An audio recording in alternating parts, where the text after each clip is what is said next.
परम पुरुष प्रणमामि, आदि शक्ति आनंदमयी, अखिलेश्वरी नमामि। कौशलेश मिथिलेश्वरी, सिद्धि करेंगे काम। वाणी वर्णन के प्रथम, बोल सियावर राम।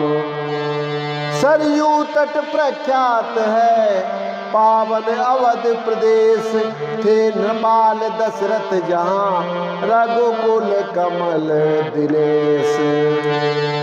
धन धान पूर्ण था जन समाज, उद्योग पूर्ण जीवन भी था। फागुन था रंग प्रमोद पूर्ण, तो वृष्टि पूर्ण सावन भी था। धर्मानुसार थे चतुर्वर्ण, चतुराश्रम का पालन भी था। सच्चा व्यवहार मान भी था, संगठन चरित्र गठन भी था। सत्संग कथा प्रवचन कीर्तन, अध्यात्म मनन चिंतन भी था। अध्यात्म मनन चिंतन भी था। आंगन आंगन में तुलसी थी, घर घर में गौपालन भी था। सब था राजा के पुत्र न था, दत्तक भी कोई लिया न था। विदना ने बेटा दिया न था, घर तो था घर का दिया न था। पुत्र कामना में हुए नृप जब अधिक उदास, हृदय व्यथा कहने गए गुरु वशिष्ठ के पास। एक बार भूपति मन माही, भय गलानी मोरे सुत नाही। गुरु ग्रह गयऊ तुरत मई पाला, गुरु ग्रह गयऊ तुरत मई पाला। चरण लागे कर विनय विशाला। एक बार राजा दशरथ के मन में बड़ी गिलानी होती है कि हमारे कोई पुत्र नहीं है, और इसी उम्मीद को लेकर वे गुरु वशिष्ठ जी के पास पहुंच जाते हैं। वे उनके चरणों में प्रणाम करके उनसे कहते हैं कि हे गुरुवर, मेरा चौथापन आने वाला है, लेकिन विधाता ने हमें कोई पुत्र नहीं दिया है। वंश को चलाने तथा पितरों को अर्पण तर्पण वाला कोई सहारा नहीं है, चिंता सताए रहती है। तो दशरथ की इस समस्या को सुनकर गुरु जी उनसे कहते हैं कि हे राजन, आप तो ज्ञानवान राजा हैं और चिंता चिता के समान होती है, क्या ये बात भी अब मुझे आपको समझानी पड़ेगी? और हे राजन, बेटों से कभी वंश चला है क्या? ये आपकी गलतफहमी है।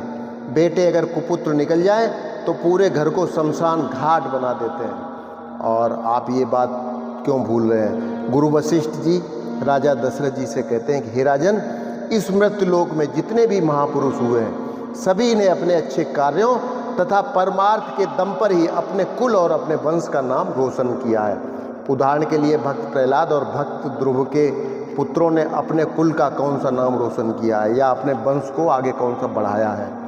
तो राजा दशरथ अपने गुरु जी से तर्क वितर्क करना उचित नहीं समझते, इसलिए वे चुप होकर गुरु जी के चरणों में गिर जाते हैं। लेकिन महर्षि जी कहते हैं कि चिंता मत करो, कोशिश करते हैं, यज्ञ की तैयारी करो और पुत्रेष्टि यज्ञ विशेषज्ञ श्रृंगी ऋषि को बुलाओ और उन्हें अपना आचार्य घोषित करो, आचार्य नियुक्त करो। तो इस प्रसंग से हमें शिक्षा ये मिलती है कि सलाहकार तो सिर्फ आपको सलाह ही दे सकता है, लेकिन अच्छा गुरु या बड़े बुजुर्ग हमारी सभी अच्छाइयों और बुराइयों को ध्यान में रखते हुए हमें आगे कदम बढ़ाने के लिए प्रेरित करते हैं, वो कहते हैं। इसलिए बड़े बुजुर्गों की या गुरु जी की कड़वी बातों को कड़वी दवाई समझकर पी जाना चाहिए और अच्छी बातों का सदैव अनुसरण करना चाहिए।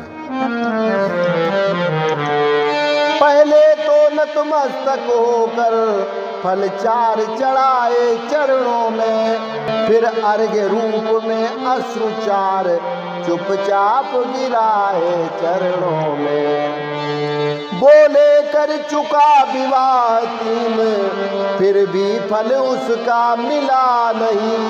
है चौथा पन आने वाला, कृत कमल अभी तक खिला नहीं। क्या जाने कैसा है भविष्य, जो अब तक प्रभु अंधेरा है।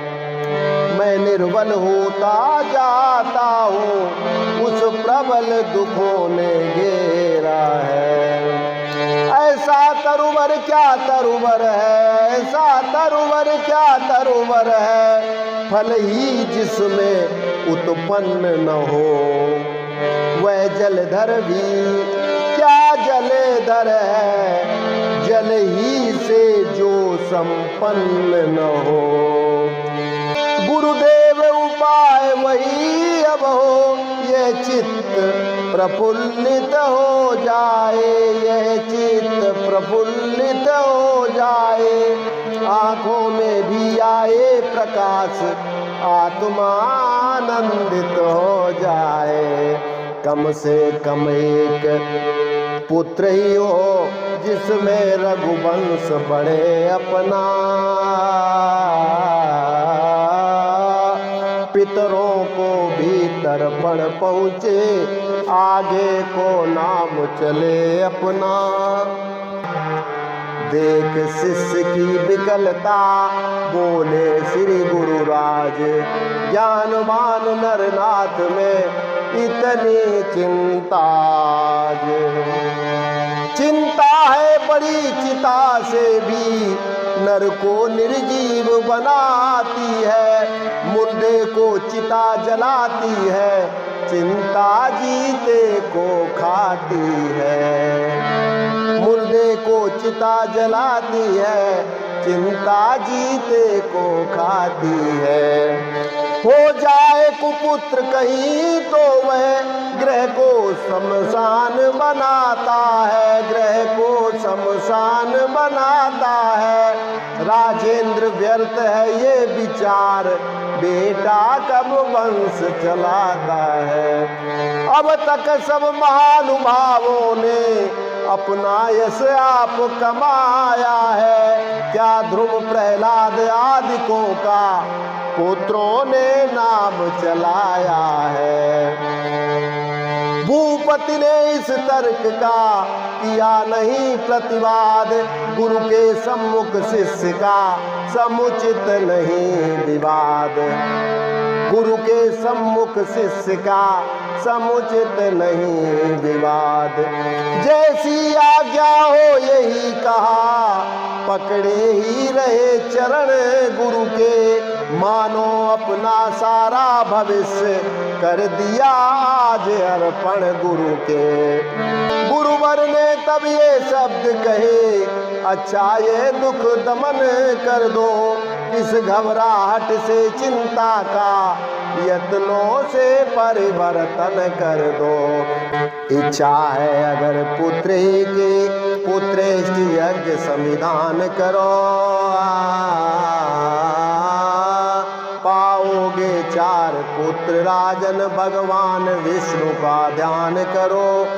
पुत्रेष्ट यज्ञ के विशेषज्ञ श्रृंगी ऋषि को बुलवाना है। वे मान्य तुम्हारे होते हैं, उनको आचार्य बनाना है। वे मान्य तुम्हारे होते हैं, उनको आचार्य बनाना है। तो आज के लिए इतना ही, कल फिर मिलते हैं। नमस्कार, जय श्री राम।